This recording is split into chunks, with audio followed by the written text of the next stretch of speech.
Dear friends, I am Sanjay Mansukhani from Kolkata.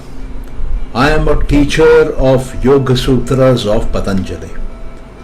And dear friends, as you all know, that yogis are famous for their Siddhis, for their mystic powers. Today we will look at 5 ways by which Siddhis are acquired by people. These 5 methods, these 5 ways have been mentioned by Patanjali in his Yoga Sutras. In the 4th chapter on Kevalya, that is on Moksha, the first sutra talks about these 5 means of acquiring Siddhis. So dear friends, what are these 5 ways? Essentially, these 5 are: 1. By birth, 2. With Ashadi, 3. Using mantras, 4. With tapasya, and 5. Through Samadhi. Yes, dear friends, these are the 5 ways, 5 methods by which Patanjali has said that Siddhis are acquired. Now we will look into detail in these 5 methods, and we will also see which of them is the best method and why is it considered to be the best method. Siddhis, as we know, are mystic powers. These powers are acquired by a yogi in the higher levels of practice. There are essentially 2 levels of yogic practice. The first is the lower level of Ashtanga Yoga, and the second is the higher level of Ashtanga Yoga. Now, apart from Ashtanga Yoga, Patanjali is suggesting there are 4 other methods by which people can acquire Siddhis. So let us look at them one by one. The first one which he mentions is by birth, is by Janama. Now, how can a person acquire Siddhis from Janama, right from birth? So here it is said that though Siddhis are acquired from Samadhi, but there are 4 other means by which power is acquired. And the first on this list is Janma. Janma means birth. Janma means if one is able to come from a higher level in the last birth, higher level of yogic practice, then such a person in his current birth has a higher starting point and his yogic achievements are rewarded in his present birth. So he can come with certain Siddhis, and these Siddhis are present in him right from his birth. So to give example, he talks about certain celestial beings who have mystic powers, and one can be born as a celestial being and one can be endowed with various Siddhis due to the good karma one has acquired in one's previous birth as a human being. A good karma can be a result of sadhana. A good karma can be a result of deep purification of the human mind, the chitta. This good karma can be removing of the rajasic and tamasic gunas inside the mind, inside the chitta. What are these rajasic and tamasic gunas? These are the qualities of change, fluctuation, transformation, that is rajas. And tamasic are the qualities which are non-constructive, which are heavy, which are lethargic, which have a form, which have inertia, which slow down a person. So these are considered as impurities, and the yogi, if he has removed them in his past birth, then there is a likelihood that in his present birth he might come with those Siddhis, he might come with those attainments right from his birth, and these Siddhis would be available to him and he can use them in his current life. So this is about the Siddhis which come from birth. The second way which Patanjali has suggested is that Siddhis can be acquired by having certain Ashadi. Ashadi here means herbs. So in ancient times there were certain herbs which had the power to give supernatural abilities to beings. So one example which has been cited by some of the commentators of Patanjali Yoga Sutras, they talk about the Asuras. Asuras are essentially those beings who are not in harmony with the Devtas, who are not in harmony with the celestial beings, but they are in opposition to them. And they used to have certain herbal concoctions, and these concoctions gave them power. Shankaracharya, who also has commented on the sutras and is one of the major commentators, he talks about Soma. Soma, dear friends, is a plant which has been spoken about and described in the early Vedic texts. This is one of the so-called beverages which the celestial beings used to acquire supernatural powers. Hariharananda, one of the current commentators, he speaks even about chloroform, because it is said that chloroform can trigger out-of-body experience. The third way of acquiring Siddhis is that by reciting certain mantras, it is possible to acquire powers, supernormal powers, mystic powers. And the commentators and Patanjali have spoken about it. We know that the entire Vedic system of sacrifice was based on the power of the mantra. Even today, Vedic mantras are considered to be very powerful, and Vedic hymns are said to have the power to control cosmic forces and to create certain kind of effects.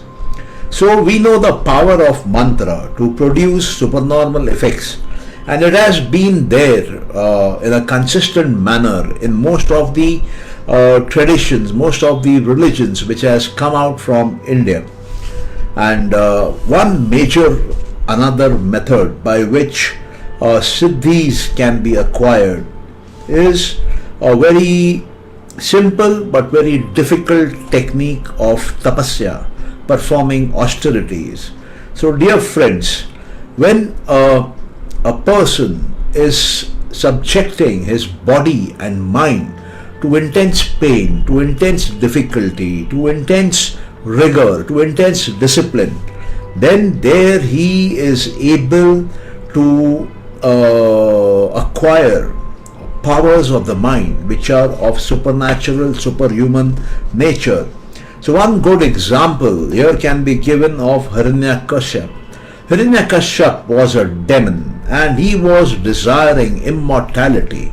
So in order to acquire that immortality, he went through rigorous penance. He went through rigorous austerities, and it is said he stood on his toes with his arms outstretched in the shape of a vriksha asana, a posture of a tree. And he stood in that pose for so long that his entire body was covered by ants, and it became an anthill, and they consumed everything except his bones and the vital prana. So as a result of all this, he acquired powers, and the entire universe was getting disturbed. And this is the time when Brahma appeared before this demon and asked him what he was looking for. Hiranyakashyap simply replied, "I am looking for immortality." And Brahma told him point blank, "I cannot grant you immortality because I am myself not immortal. So how can I give you that power?" In that case, Hiranyakashyap very smartly asked for a boon where he thought he will be able to circumvent all kinds of death. So he asked for a boon where he cannot be killed by any created being, whether inside or outside. either in the daytime or in the night time, either on earth or in the air or by any sort of weapon. So this demon thought that he has been very cunning and he will be able to avoid death, but it did not happen for him. Vishnu incarnated as Narsimha, and when Vishnu incarnated as Narsimha, half man and half lion, so he was neither a man nor a beast, and he killed him on the threshold of his palace, neither inside nor outside. And he killed him at a time which was neither day nor night, and he kept him on his lap. So he was neither on the ground nor in the air, and he used his nails, so no weapon was used to kill him.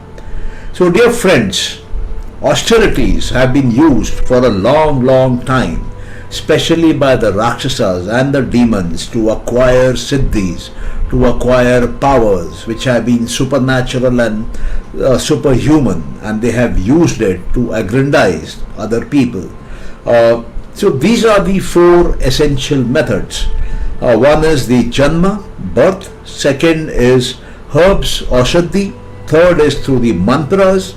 And fourth is by performance of austerity. And the fifth is Samadhi. So Patanjali's entire Yoga Sutras is talking about Samadhi. There is one full chapter, the first chapter is totally focused on Samadhi, where he explains the definition of yoga, the various kinds of vrittis or thoughts which come into the mind and how they can be controlled, the methods to control it, the role of Ishvara in controlling it, the importance of Om in connecting to Ishvara, the various methods by which one can control the distractions in the mind, and how does one go about moving from one stage of Samadhi all the way up to the seventh stage of Samadhi. There are 7 stages of Samadhi. We have Sabij Samadhi and Nirbij Samadhi, 2 essential divisions in Samadhi. So here, dear friends, Patanjali dedicates a whole chapter to Samadhi, where he defines what is Samadhi. And then in the second chapter on sadhana, he is talking about the process, the method, the practice, the abhyas by which one can acquire Samadhi, reach that state of Samadhi. So this again is a deep, intense, I would say, explanation on the various aspects by which one can go higher and higher up in Samadhi. The third chapter is talking about the various kinds of Siddhis. So there are umpteen number of Siddhis which a yogi can acquire while he is going through the process of Samadhi, while he is going through the practice of Ashtanga Yoga. Now here, once while you are coming through the process of Samadhi to acquire Siddhis, then how are Siddhis acquired here? Siddhis here are acquired by the method of concentration. Once when you concentrate your mind, then you are going deeper and deeper into the levels of the mind, and you are in fact going in the reverse. That means this universe, this creation, this cosmos has been created out of Purusha and Prakriti through the first evolute, through the first manifestation of the cosmic mind. And that cosmic mind is the root cause of this whole manifested creation. So when we start the process of concentration, we go back slowly, step by step, towards the state of the cosmic seed, the cosmic mind, from where the whole cosmos originated. And as you go further deep, further back, you are reaching a pure and pure state of existence. You are reaching a state of existence which is very, very close to Prakriti, very, very close to Purusha. So you are reaching in the infinite domain of our existence. You are reaching in that domain of our existence which is eternal. So the powers of a person who is receding back, who is going back towards the cosmic mind, increases. And these increase in power. This increase in knowledge which also happens. He is able to acquire supernatural knowledge, he is able to acquire supernatural wisdom, and this in turn gives him supernatural powers, mystic powers. So by concentration, one goes deep into the levels of the mind, reaches the level of the cosmic mind and further beyond, and this is what gives power to the yogi. This is what gives mystic powers, supernatural powers, siddhis to the yogi. But if you do the reverse, if you do not go inside, if you go outside into the world outside, you will find your concentration may not increase. You may find your concentration may decrease, because then the sense organs, the senses are lured by the objects of the world outside, and they tend to move around to multiple places. So our mind can get focused at 100 places at a single point of time. So that is what pulls back power, that is what reduces our power. So if we are wanting the powers of a yogi, if we are looking for siddhis and mystic powers, then we need to practice concentration, we need to practice meditation, we need to practice samadhi, we need to move deeper and deeper into deeper levels of samadhi. We need to start with Sabij Samadhi and move into Nirbij Samadhi. Sabij Samadhi also, there are 4 major stages. So we need to first be in the stage where we have the physical awareness. Second stage is where we have the mental awareness. The third stage is where we are feeling a sense of bliss. And the fourth stage is where we are feeling a sense of self-awareness. So these are the first 4 stages of Sabij Samadhi, broadly speaking. And then you move further with willpower, with faith, with energy, vigor, with memory, and then you reach the Nirbhit Samadhi. And when you reach the Nirbhit Samadhi, then you develop a very high level of intuition, and that super high level of intuition gives you access to supernatural knowledge, and that supernatural knowledge becomes supernatural power. That supernatural knowledge becomes a siddhi, and that is what is meant by acquiring siddhis through samadhi. Now friends, as I was telling you in the beginning, out of these 5 methods of acquiring siddhis, which method is the best method? Which method is recommended by Patanjali? And you will understand why samadhi is the best method and why one must only achieve siddhis through the method of samadhi, through the practice of samadhi, for the very simple reason. In samadhi, in the practice of samadhi, when we are concentrating the mind into deeper and deeper levels, we are in a way purifying our mind. We are in a way removing all the vrittis, we are removing all the sanskaras, we are removing all the kleshas, we are removing all the karmas, all the past karmas. So as this process of purification goes on, we reach a state of concentration where the chitta, the mind, and its so-called impurities of the chitta, say the vrittis, the sanskaras, the kleshas and the karmas, they disappear and they are no longer there.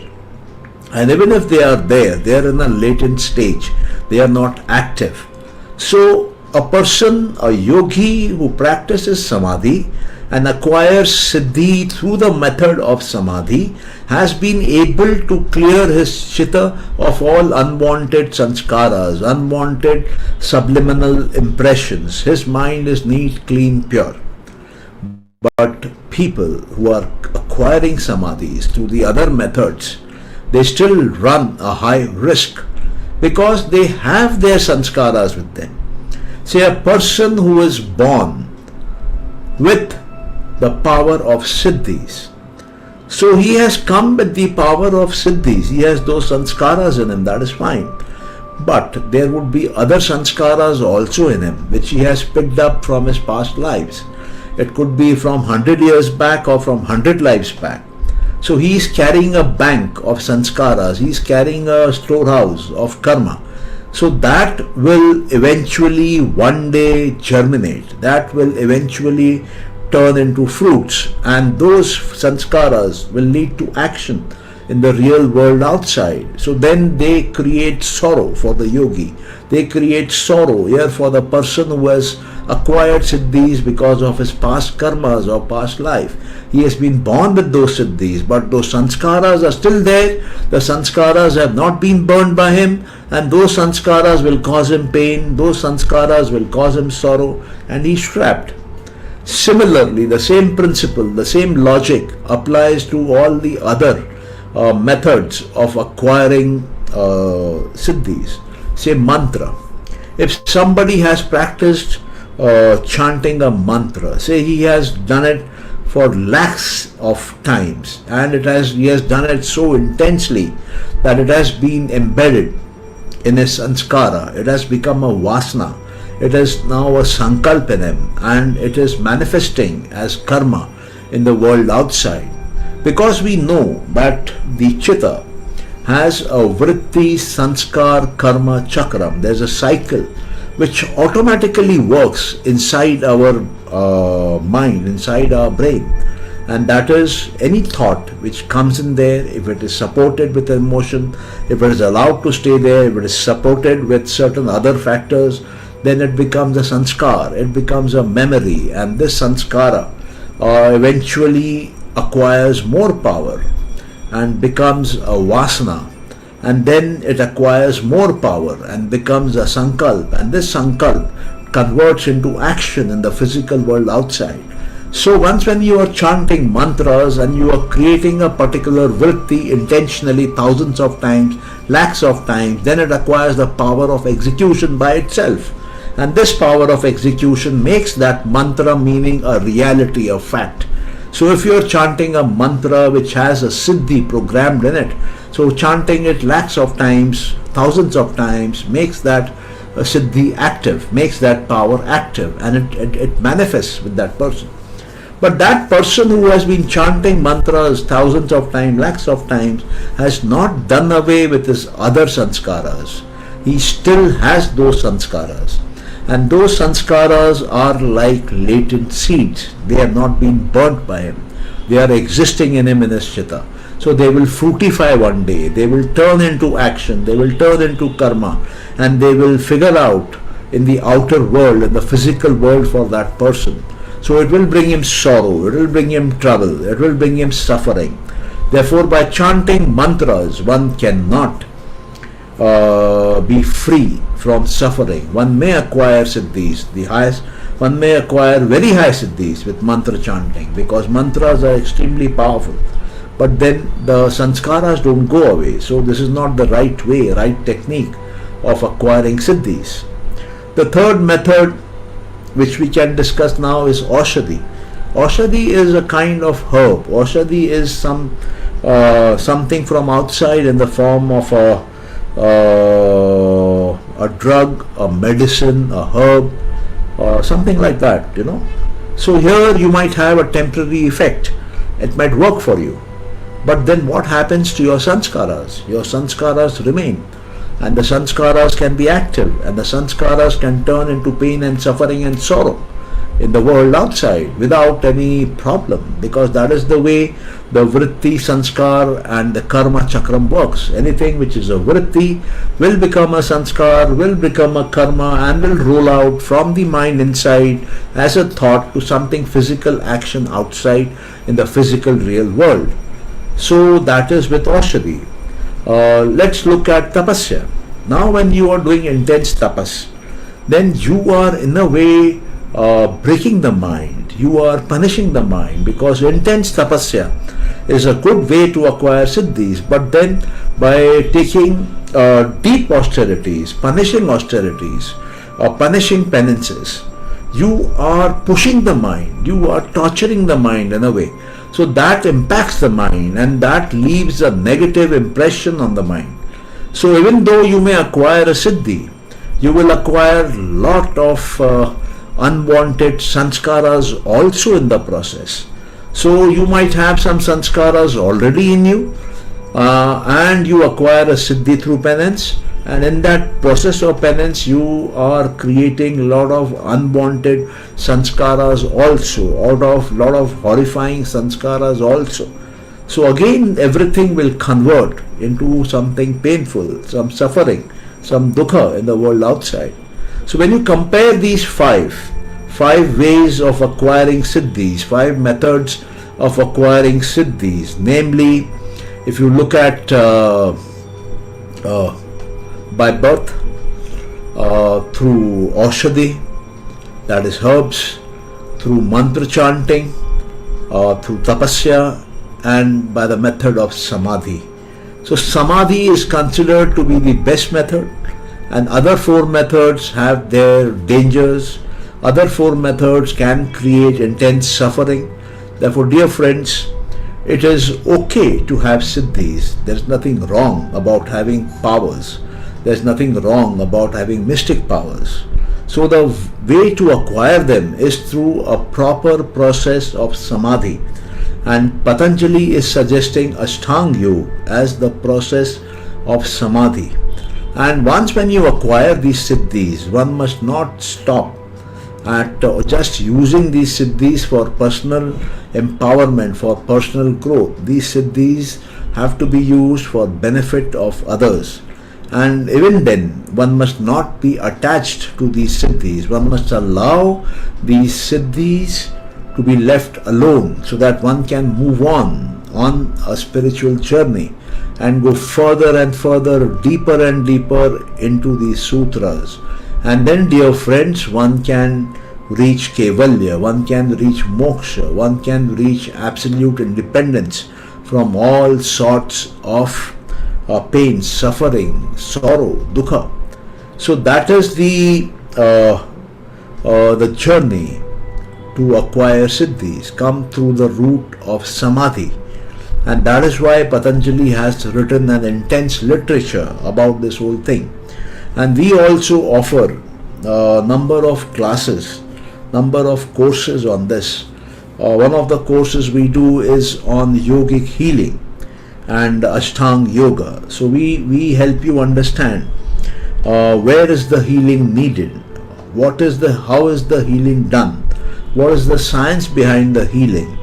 And we also teach Ashtanga Yoga, so that technique can be used to achieve concentration at the highest possible levels and achieve Samadhi and move into the world of Siddhis. The other course which we do is on Sambradhi Yoga. The Sambradhi Yoga is combined with the manifestation theories from the Master Key system and the creation theories from Sankhya and certain yogic laws. So with a combination of these three, it is possible to achieve all that you desire in your life in a systematic approach. So that is what the second course is about. In the third course, which is called Yoga Smita, we teach the three main chapters of Yoga Sutras of Patanjali, namely Samadhi, Siddhis and Mukti. So with Samadhi, Siddhi and Mukti, one can learn the theoretical way ahead to achieve moksha, to achieve liberation, to achieve freedom from sorrow, freedom from pain, freedom from suffering. And one can learn how to get sort of free from the world, and how one can use one's newly acquired mental freedom to work on Prakriti without getting affected by Prakriti, to work on Prakriti in a completely detached mode. So dear friends, this is pretty interesting, Siddhis, and we have discussed these 5 methods to acquire Siddhis: birth, herbs, mantra, tapasya and Samadhi. Out of these 5, Samadhi is the best way, and I would highly recommend that if you want to acquire Siddhis, follow the route of Samadhi, practice concentration, begin with Ashtanga Yoga, and with sustained abhyas for long periods without interruption, with complete focus, one should be able to acquire the various Siddhis. So all the best for that. And also, if you follow the path of Ashtanga well, then on that path you will reach a stage one day where you will experience permanent happiness. And this permanent happiness, once you understand and experience the method, then it can be used to support and train your family members, the members of your society, the members of our country, and people of the world at large, as to how to achieve permanent happiness. This is the biggest service we can offer to our coming generations. We can hand them a planet which is happy. Dear friends, I thank you intensely for being with us and listening to this talk. We will be meeting again tomorrow, same time, with another topic from the Yoga Sutras of Patanjali. If you have any questions, you may kindly put them in the comments column. We will endeavor to answer you. Thank you so much, and God bless you. Thank you.